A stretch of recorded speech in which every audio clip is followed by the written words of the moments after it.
It's June 1977 in Wichita, Kansas. The city is on edge with that BTK killer on the loose. Now, amid this chaos, meet Ruth and Ed Finley. They're just your average middle-aged couple enjoying a peaceful life, when suddenly they find themselves in the middle of a nightmare. So one day, out of the blue, Ruth's world blows up. She starts getting these creepy, threatening calls. She's freaking out, thinking she's BTK's next target. But it gets worse. The threats turn into terrifying letters and violent assaults by someone calling themselves the Poet. Let's recap.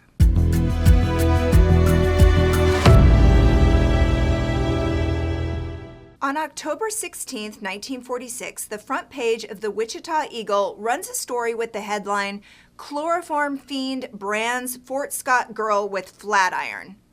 We're going to get into the story, but really quick, in this example, a flat iron is not for your hair, it is like for your clothes. It's like a flat iron. So the girl, 16-year-old Ruth Smock, is alone in her apartment when a psychopath breaks in, says, "Hi sis," grabs her, and knocks her out with chloroform. She fights back as much as she can, but the last thing she remembers is seeing a man in his 50s wearing overalls heating up a flat iron on the stove. When she comes to, her thighs are branded with the iron, and she's got these superficial cuts all over her face, neck, and legs. They never catch the guy. Now, this will not be the last time Ruth is in the paper. Now, fast forward 31 years. It's 1977 in Wichita, Kansas, and 16-year-old Ruth Smock is now 47-year-old Ruth Finley, wife to Ed and mother of two grown-up, out-of-the-house sons.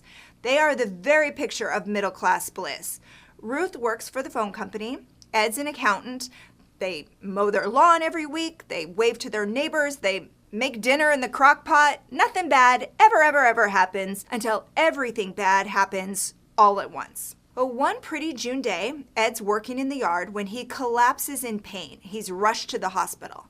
That night, Ruth is home alone when the phone rings. The caller asks if her name is Ruth Smock. She's like, "Oh, isn't this a fun surprise? It's an old friend."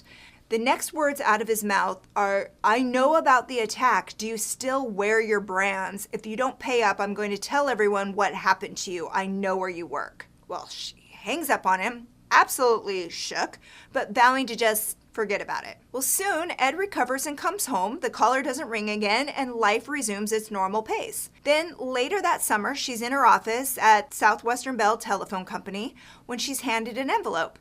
It's a newspaper clipping from 1946 about her attack. And then suddenly, all of a sudden at home, she's getting call after call. This weirdo is back. Then in August, she comes face to face with her stalker. She's walking down the street on her way to meet up with Ed after work when a man in his 40s sidles up to her. Well, she's like, ignoring him, please. But he's getting more and more aggressive. And finally he says, "I like your face. I'll see you again. You can count on that. Some people's fantasies are other people's nightmares." Terrifying. But Ed calms her down, and almost a year goes by before the man comes at her again, threatening her, swearing at her. She runs into Macy's to escape and calls Ed. From there, they go to the police. This can no longer be ignored. What with these twice now attacks, the phone calls are continuing to come and come. Usually they just hang up on the guy, but they're constantly tormented. So they need the law. Well, the cops are polite, but less than helpful. They've got their hands full with a deranged killer, a mystery man calling himself BTK for the things he does to his victims: bind, torture, kill. "I'm sorry you're dealing with this, lady." They're like, "But we've got people dying over here." So then in the fall of 1978, the first letter is delivered. If the writer doesn't get money, Ruth is going to get hurt. So they go back to the cops with the letter. Well, now the police are a little bit more interested because the BTK killer likes sending threatening letters too. So maybe there's a connection here? The letter is scrawled on notebook paper, bizarre, rambling, rhyming threats, like this one. "Dear Ruth, the game is over, the players are dead. I play any part coming out of my head. Name and maim and clap a hand, one repleted after one with a brand. Stealthily unquestioned day or night, eyelids seared with fire and ice. Whores and lieutenants are never been nice. The games are bitter and bare, no pity. prey on the unsuspecting and enslaved city.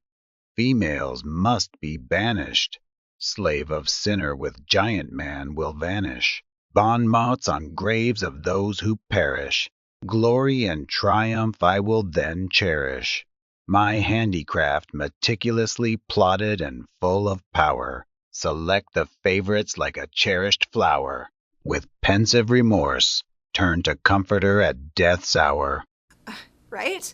A call or a letter from the poet happens almost every day now.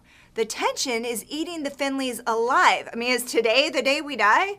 What happens next is something the police can't ignore. On a cold, rainy November day, just before Thanksgiving 1978, Ruth is snatched right off the street. She manages to mace the guy and go to the police with a detailed description of the car. Dented passenger door, plastic on the windows, white tape on the dashboard. A bolo goes out for cars fitting that description, but no luck. Meanwhile, the poet takes it up a notch. Now the police are getting these mocking letters. Then, in the spring of 1979, the Wichita Eagle-Beacon starts getting letters. You can't ignore the terrifying coincidences. BTK loves playing with cops and journalists. The man sends more letters than a pen pal. Is he flexing his poetic side now? But when experts compare the BTK letters to the poet's letters, they say, no, these are two different people. Probably. Okay. Great, but it's been years since this poet popped up with that first call, so what is he waiting for? In August of 1979, he makes his move. It's late-ish, about 8:30 at night, when Ruth finds herself in an empty mall parking lot after a long day's shopping. And then she hears behind her, "Hey Ruth, I didn't know you'd make this so easy." What happens next is straight out of your nightmare of mine. She's trying to unlock the car door, but it's the wrong key. So he grabs her from behind. She's fighting him off when she feels this searing hot pain in her lower back. She manages somehow to get in the car and hit the gas, stopping only to call the police. She spends 9 days in the hospital under 24-hour guard. One cut was so deep, it bruised her kidney. A little bit farther over or a little bit deeper, it would have been punctured. Have you seen this guy? Police are passing around this sketch of the attacker. And in a horrifying twist, this guy shows up at the hospital asking about Ruth. A nurse will swear to it. The hotline is buzzing with tips on possible bad guys, but when they show Ruth some mugshots, it's always, no. His eyes are not that color, that's not him. 2 detectives are assigned to the case full-time. Another one is camped out at the Finley's house just in case he tries to finish the job, but nothing happens. And then about a month later, Ed decides to get proactive. He puts an ad in the classifieds. Poet, tell me what I owe you. RSF. Now it's playing out in the papers. So when the Wichita Eagle-Beacon mentions the poet and the BTK in the same article, the poet takes offense and tells them not to confuse the executioners. And then a reporter gets pulled into it too. Listen to this excerpt from a poet letter published in the Eagle-Beacon. In this world I fear myself turning crazed, my fame dying out forever in endless time. Should I be honored for a goodness or hung for a crime? I am not dangerous, just to those who are too dumb to do what they are told.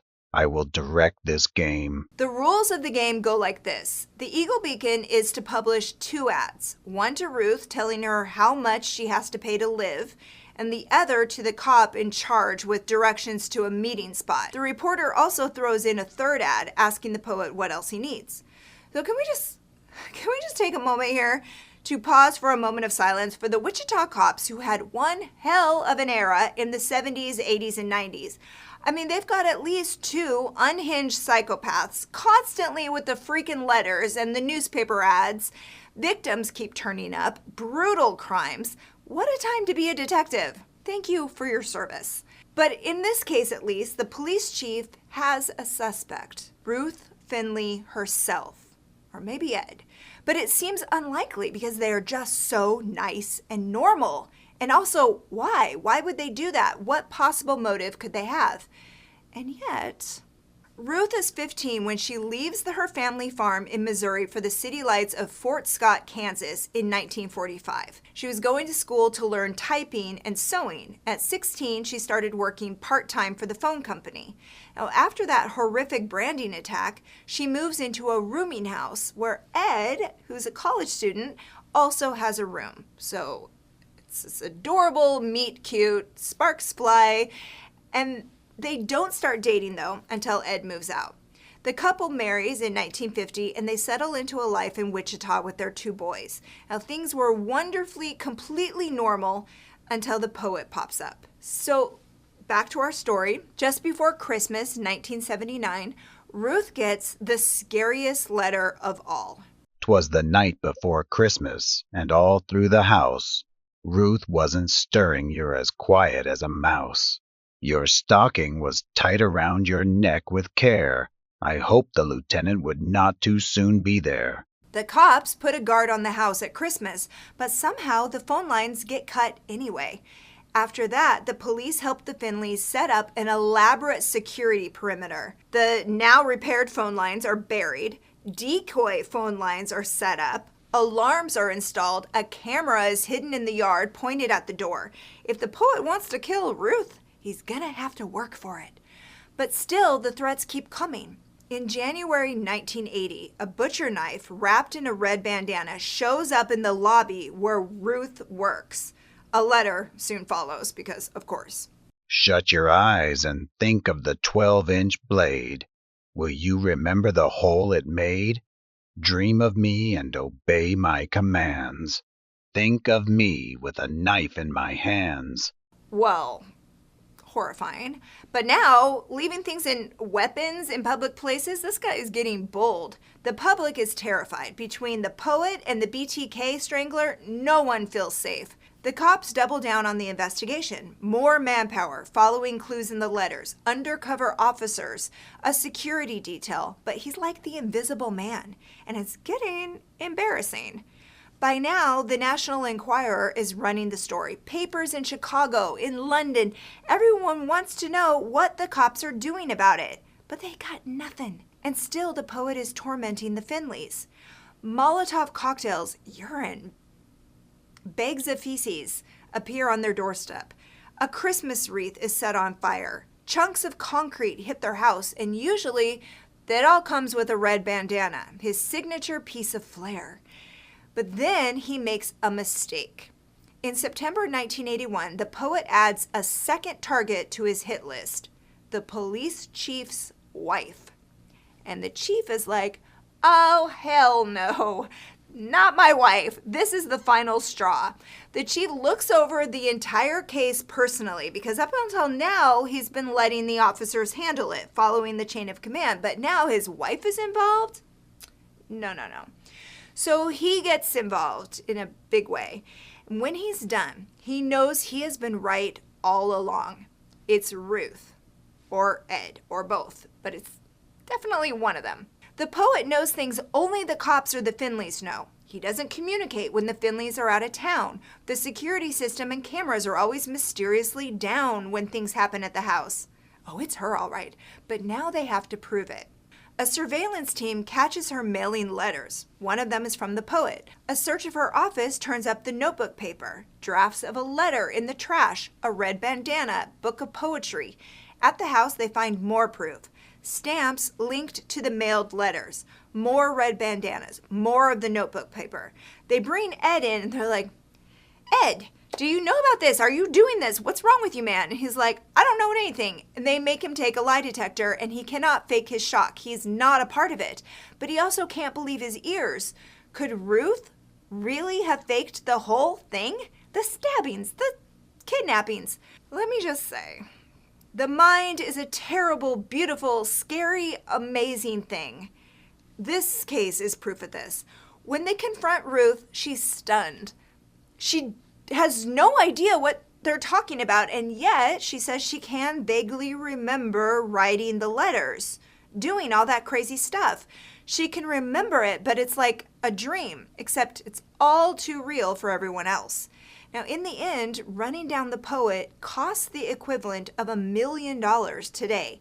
But Ruth Finley was never charged with a crime because the prosecutors were like, this is all just so strange and sad. Well, in October 1981, the Wichita Eagle-Beacon runs a massive front page headline with the breaking news. But mostly everyone wants to know why. Why did she do this? Well, I'll tell you why. When she was just 3, she was molested over and over by a neighbor. He'd tie her up and gag her with a red bandana and threaten her if she ever told her secret. Her parents didn't want to hear about it. She didn't know where to go for help. So she pushed the memory down so far, so deep, that she didn't even know it happened. But when Ed collapsed in the yard in June of 1977, all the stress and fear brought it all back in the shape of the poet. Intense therapy brought those bad memories out into the light and let her heal. And after that, Ruth and Ed settled back into their normal lives. I mean, now a little less normal, but still happy. She went back to work at the phone company, then retired in her 60s. Ed passed away in 2011. He was 82. He stayed by his wife's side all his life. Ruth followed him to the great beyond in May of 2019. She was 89. Oh, and what do you think about the first time that Ruth was in the headlines with that mysterious chloroform-wielding attacker? Do you think that was true? She says, even though she was confessing to the poet stuff, that attack was true. But what do you think? What do you think about this story? Do you buy her story that she didn't know what she was doing? Dive into the comments and let's talk about this. I would love to know how you feel about this case. And don't forget to hit that like button if you found this twist as jaw-dropping as we did. And remember to subscribe for more crime in half the time. See you in the next recap.